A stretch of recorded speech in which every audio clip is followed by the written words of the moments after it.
In the village of Umuadi, there was a remarkably busy hairdressing salon. The fame was not for the epic structure or any special gadgets or pets. Rather, the salon was famous for the speed at which you could get your hair done. Akuna was known far and wide as the fastest and most skilled hairstylist anyone had ever seen. Her hands worked like magic, twisting, turning, and braiding hair with such speed and precision that her clients often left in awe. It barely took her an hour to complete a full head of braids, and she could work on up to 12 customers a day. No matter the style you chose, simple or complicated, Akuna was ready and the process was a breeze. No one understood how she did it, but no one questioned her skill. People's curiosity was piqued when they learned that Akuna enforced one peculiar rule: no mirrors. Not a single reflective surface was allowed within her salon. She had made this abundantly clear to anyone who wished to have their hair done by her. If you cannot keep my rule, she would say, her voice soft but firm, then you should go away. There have been occasions where Akuna had to shout, yell, or argue with her customers who found it odd or were new to her salon. Almost always, the customer yielded to her demands and kept their mirrors and other reflective glasses away from her salon and got their hair done. Some whispered around the village that she had been working with the spirits of the ancestors. Others suggested she had made a pact with beings from the spirit world to gain her exceptional speed and skill. People, although curious about why this rule, kept the rule. They wanted their hair done and on time. Some others simply did not care. What do they need mirrors for when they were sure their hair would be perfect in the end? More often than not, people simply slept while Akuna braided their hair. There were those few who would not let go like Obianuju and her two friends, Ngozi and Ebube. They kept asking, what is Akuna hiding? Why no mirrors? They could not accept that a beauty shop has no surface for people to check their appearances. They must find out what she was hiding, and they did.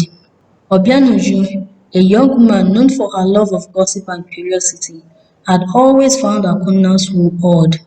One afternoon, as she sat on the wooden bench waiting for her turn, she watched Akuna work.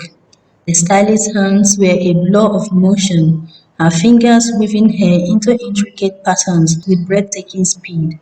Obianuju couldn't help but wonder what would happen if she saw herself in a mirror while Akuna worked. She had discussed this time and again with her best friends, Ngozi and Ebube. It is not like we are the only ones thinking it. The whole village is, but not one cares enough or is brave enough to defy her, Ngozi had said. I heard that there are evil spirits in that salon, responded Ebube. Whatever it is, it must be scandalous, Obianuju stated. Why don't we find out? So it was decided. The three friends agreed that Obianuju was the bravest of them and would be the one to go to the salon with a mirror. Finally, they had come up with a plan. One of them had to be brave enough to execute the plan. For that reason, Obianuju was at Akuna's salon today to braid her hair. Before going into the salon, she had undergone the routine check where Akuna's workout Daisy checked your bag to ensure you do not have any mirror or reflective glass. However, she had not checked Obianuju's market bag because she had foodstuff in it. Knowing they may not care, she had hidden a compact mirror inside the garage. Obianuju, you are next, Akuna called out, wiping her hands on her wrapper. Obianuju smiled and walked over to the chair. She was getting Bob Marley braids this time, and she knew Akuna would be done in no time despite the style. As she sat, she glanced around the salon. Not a single mirror, not on the wall, and no one sitting in the room had one. She'd been here countless times, and this has always been the case. She had to know what the secret was. After a few minutes, when she felt Akona's rhythm settle into a familiar, almost hypnotic pace, she discreetly pulled a small round compact mirror from her bag that was on her lap. She had carried it intentionally, as this was the plan to unveil the hidden truth. Today was the day, and she was not going to miss her chance. And just as Akuna focused on the task at hand and muttered some words to herself, like she usually does, Obianuju tilted the mirror slightly. There it was. She quickly flipped the mirror closed and put it back in her bag. She dared not look again. Obianuju felt a cold chill run over her. It took all the strength she could muster to keep sitting. Although the wind was blowing richly as the ventilation was excellent, Obianuju was sweating. One of the ladies waiting for her turn noticed and asked if she was okay. I'm fine. My mother must be yelling at me now for going to the salon before bringing her the foodstuff she sent me to buy, she joked. Everyone laughed except Akuna. She was also beginning to sweat.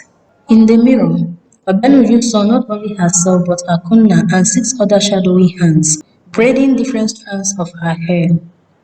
The six hands were attached to no bodies, they were just there, moving alongside Akuna's, mirroring her every motion with uncanny synchronicity.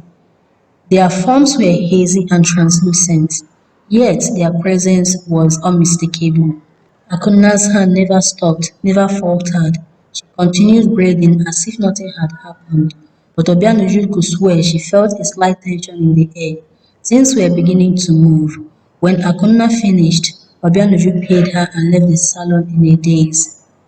Once Obianuju was gone, Akuna paused and drank some water, then told the other ladies that she did not feel well and wanted to see the healer. She promised to put them first the next day, and the ladies left, praying the gods heal her.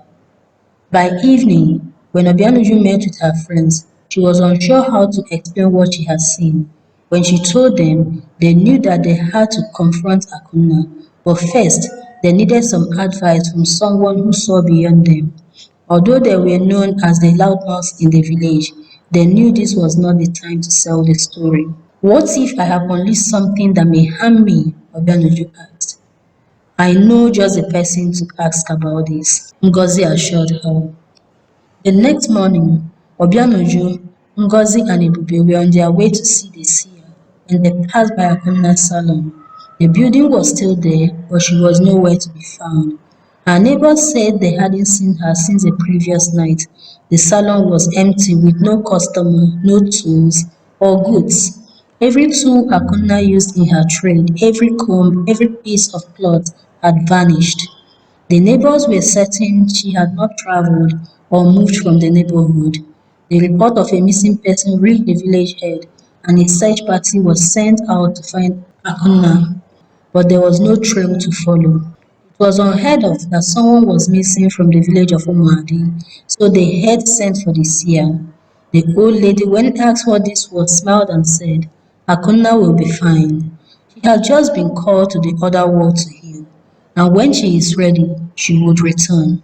The response left everyone perplexed. What does this mean, wise one? The village head asked. A rule has been violated. Perhaps not by her, but surely she will pay for it. And with that, the seer stood and left. Everyone knew the rule that must not be violated in Akuna's space. No mirrors. They concluded that whatever force Akuna had been harnessing was not natural. But who used the mirror in her shop? How did this happen? Only the three friends who stood by their parents amidst other villagers knew the answers.